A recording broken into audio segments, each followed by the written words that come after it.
Today we're talking about equivalent expressions, which is a topic of SAT math. advanced math section. We will explain the concept and then solve one basic and one advanced question which can come in your next SAT exam. So what does equivalent expressions even mean? They are just different ways of writing the same math idea. They might look totally different, but if you simplify them, they give the same value for every x. It's all about using the rules you already know: distributing, factoring, and combining like terms.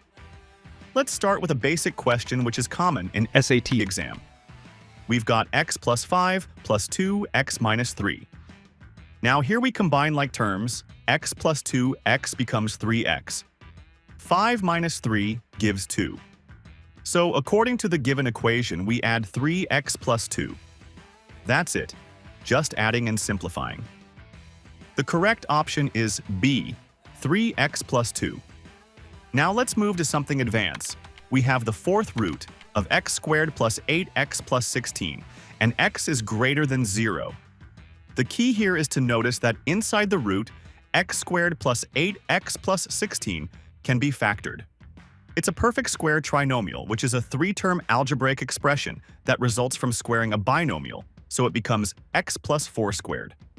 Now we still have the fourth root, so we can rewrite this as x plus 4 squared raised to the 1/4 power as 4 root gets converted to 1/4. Now when you multiply the exponents, 2 times 1/4 equals 1/2. That gives x plus 4 to the 1/2 power.